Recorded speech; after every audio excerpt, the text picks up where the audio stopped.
Hello friends, मैं सुलेखा गुप्ता। हम sociology पढ़ रहे हैं इस time. B second year, second book है हमारी रूरल सोशियोलॉजी। इसका 6 यूनिट है प्रभु जाति। प्रभु जाति।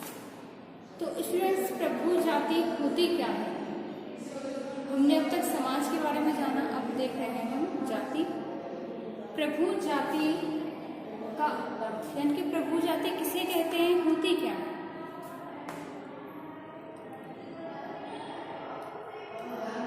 तो स्टूडेंट्स, आपको पता है कि हमारे भारतीय गांव में जातियां अधिक मिलती हैं, पाई जाती हैं।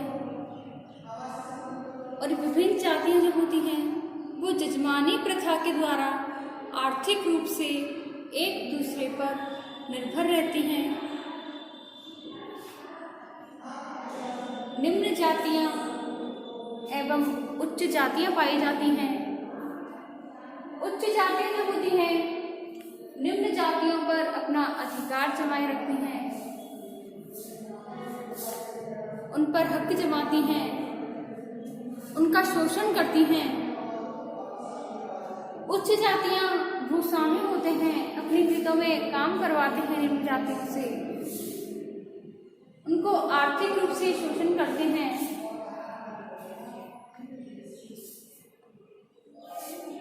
किसी के मालिक होते हैं, वो सेवक पर हुक्म चलाते हैं, साहूकार ऋण लेने वाले पर आदि होते हैं।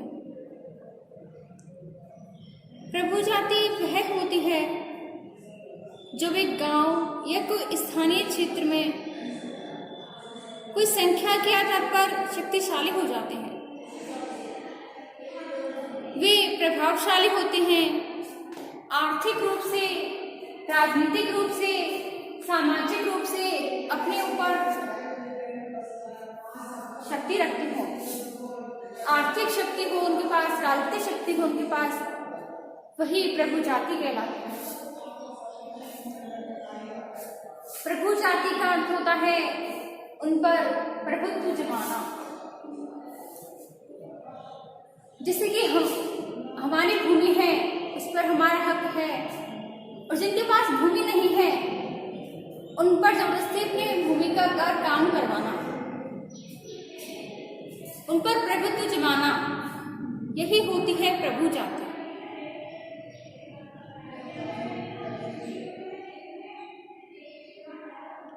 प्रभु जाति को समझने के लिए हम इन विशेषताओं का देखते हैं एक बार।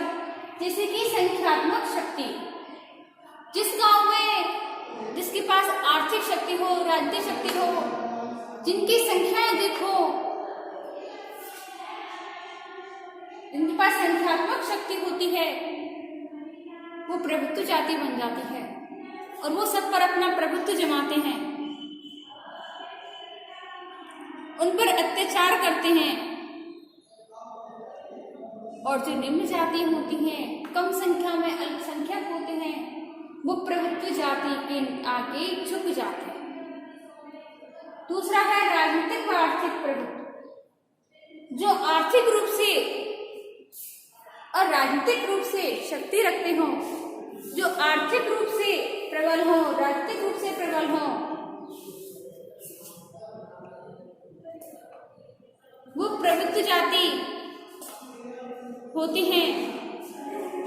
इनके पास गांव में सबसे अधिक भूमि होती है, जिस पर कि अन्य लोगों से प्रभुत्व जाति अपने खेतों में काम करवाते हैं।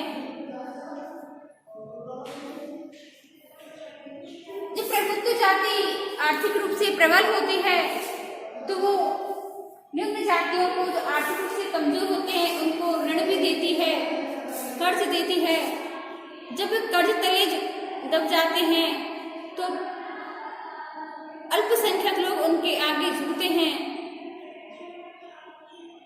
प्रभु जाति पर आर्थिक रूप से निर्भर रहते हैं। प्रभुत्व जाति जो उनको आर्थिक रूप से अपने ऊपर निर्भर कर लेती है, तो प्रभु जाति अल्पसंख्यक लोगों को डरा धमका कर उनके वोट उनके मतदान अपने पक्ष में ले लेते हैं, जिससे कि उनकी राजनीतिक शक्ति होती है वो और बढ़ जाती है और प्रबल हो जाती है। तीसरा पॉइंट है धार्मिक कृत्यों व जातीय व्यवस्था में उच्च सामाजिक स्थिति। धार्मिक कार्यों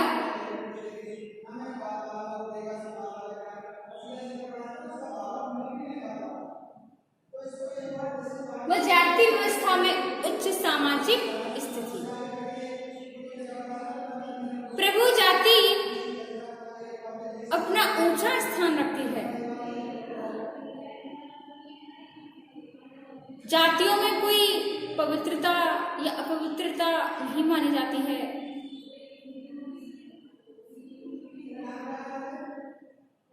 जो भले ही कोई निम्न जाति हो, लेकिन वो संख्या में अधिक हो, आर्थिक रूप से प्रबल हो, राजनीतिक रूप से प्रबल हो, तो वही जाति प्रभुत्व जाति बन जाती है। चौथा है आधुनिक शिक्षा एवं नवीन व्यवसाय।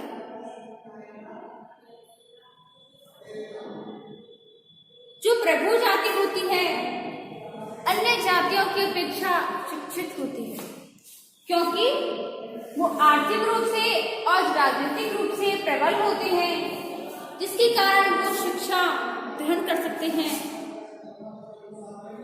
और शिक्षित होने के कारण वो नए व्यवसाय, नौकरी, कारोबार आदि का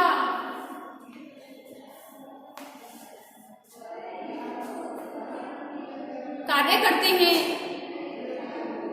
शिक्षित होने के कारण उनका संपर्क राजकीय कार्यों में लगे रहने वाले लोगों से भी होता है, बड़े बड़े अधिकारियों से होता है। इन सब बातों का प्रभाव अन्य दूसरी जातियों पर होता है, जिससे कि प्रभु जाति है अपना दबदबा बना लेती है, उनको डराती है, धमकाती है और अपना कार्य करवाते हैं। पांचवा है संपूर्ण काम की एकता, न्याय और कल्याण के लिए। प्रभु जाति संपूर्ण काम की एकता को बनाए रखने में बहुत योगदान देती है। वो न्याय का भी काम करती है, क्योंकि अपनी जाति में जो सबसे बड़ा बुजुर्ग जो व्यक्ति होता है, गांव की समस्याओं को उनसे हल करवाते हैं और गांव के लिए जो कल्याण के कार्य होते हैं, जैसे कि कुएं खुदवाना, बिजली की व्यवस्था करवाना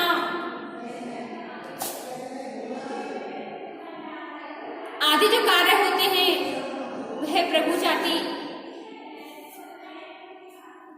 करती है और गांव में प्रगति का, विकास का कार्य भी प्रभु जाति करती है। तो इस प्रकार स्टूडेंट्स आज हमने प्रभु जाति पढ़ी, उसकी कुछ विशेषताएं देखी। इससे आगे हम देखते हैं अपनी अगली वीडियो में। धन्यवाद।